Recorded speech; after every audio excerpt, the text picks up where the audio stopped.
தினமுமே ஒரே மாதிரி லஞ்ச் கட்டி போர் அடிக்காமல் இந்த மாதிரி டிஃப்ரெண்ட்டான லஞ்ச் கட்டி கொடுங்க. நம்மளுக்கு ஈவினிங் டப்பா திரும்ப சூப்பராக காலியாக தான் வரும். எப்படி செய்யுதுன்னு பார்க்கலாம் வாங்க. அதுக்கு முன்னாடி நம்ம சேனலை மறக்காமல் சப்ஸ்கிரைப் பண்ணிவிடுங்க. ஒரு கடாயில் எண்ணெய் வச்சுக்கோங்க. அரை கப் அளவுக்கு உளுத்தம்பருப்பு போட்டிருக்கிறேன். அரை கப்பு உளுத்தம்பருப்பு, 1/4 கப்பு கடலைப்பருப்பு போட்டிருக்கேன். இதை நல்ல பொன்னிறமாக ஆகிற வரைக்கும் வறுத்துக்கோங்க. எந்த ஸ்டேஜுன்னு நான் உங்களுக்கு காமிக்கிறப்போ. அதுக்கப்புறமா தனியா அரை ஸ்பூனு, அதுக்கப்புறமா மிளகு அரை ஸ்பூனு, அப்புறம் 4லேருந்து 5 வரமிளகாய் வச்சு நல்லா வறுத்துக்கோங்க. இதுலேயே கூட கொஞ்சம் பெருங்காயம் போட்டுக்கோங்க. இதெல்லாம் நல்லா ஒன்று சேர வறுக்கட்டும், வறுபடட்டும்.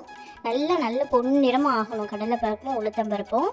உளுத்தம்பருப்பு அரை கப்புன்னா கடலைப்பருப்பு 1/4 கப் எடுத்துக்கோங்க. அரை ஸ்பூன் தனியா, அரை ஸ்பூன் மிளகு, 4லேருந்து 5 வரமிளகாய். இப்போ பாருங்கள் நல்லா வறுந்துருச்சு. இதை கொஞ்சம் நேரம் ஆற விட்டுடலாம். பொன்னிறம் ஆயிடுச்சு பார்த்தீங்களா? பருப்பு எவ்வளோ தூரம் வறுப்படுதோ அவ்வளோ தூரத்துக்கு நம்ம டிஷ்ஷு நல்லாயிருக்கும். இப்போ இதை ஆற வச்சுக்கலாம். நம்ம ஒரு தட்டில் கொட்டி ஆற வச்சுக்கலாம்.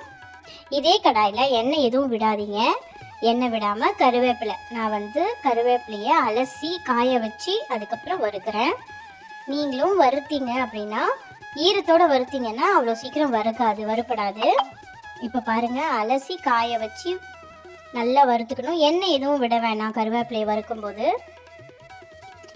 இந்த கருவேப்பிலை பொடி நீங்கள் செஞ்சு வச்சிங்க அப்படின்னா 1 மாதம் வரைக்கும் நல்லாவே இருக்கும். டக்குன்னு எதுவும் நம்மளால் செய்ய முடியல அப்படின்னா இந்த பொடி இருந்தாலே போதும். கடகடன்னு சாப்பாடை கலரி கொடுத்துடலாம். லஞ்சுக்கும் சரி, நம்மளுக்கும் வீட்டுக்கும் லஞ்ச் ஈஸியாக பண்ணிடலாம்.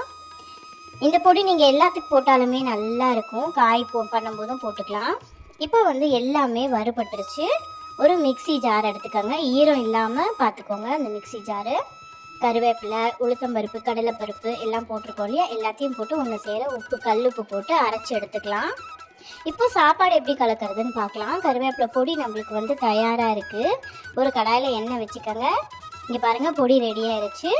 சாப்பாடு கலர்றதுக்கு கடலைப்பருப்பு, உளுத்தம்பருப்பு, அதுக்கப்புறமா கடுகு, காஞ்ச மிளகாய் போட்டிருக்கேன். தாளித்து சாப்பாடு செஞ்சோம் அப்படின்னா ரொம்பவே நல்லாயிருக்கும்.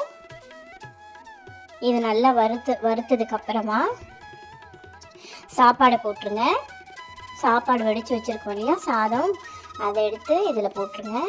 அதுக்கப்புறமா இப்போது நம்ம கொஞ்சம் உப்பு சேர்த்துக்கலாம். சாதத்துக்காக கொஞ்சம் உப்பு சேர்த்துட்டு நம்ம செஞ்சு வச்சுருக்கோம் இல்லையா கருவேப்பிலை பொடி, இதை போட்டு கலரி எடுத்து லஞ்சில் கொடுத்து பாருங்கள். நிஜமாகவே சொல்கிறேன், மிச்சமே வைக்க மாட்டாங்க. டிஃபன் பாக்ஸ் நம்மளுக்கு காலியாக தான் வரும். இது சாப்பாடுக்கு மட்டும் இல்லைங்க. நீங்கள் காய் பண்ணாலும் சரி, பொரியல் செய்கிறீங்க அப்படின்னா இந்த கருவேப்பிலை பொடியை தூவி விட்டுக்கலாம். எல்லாத்துக்குமே தூவி விட்டிங்கன்னா ரொம்பவே நல்லாயிருக்கும். இட்லி தோசை கூடயும் ரொம்ப டக்கராக இருக்கும். இன்னொரு ரெசிபியில் சந்திக்கிறேன். பாய்.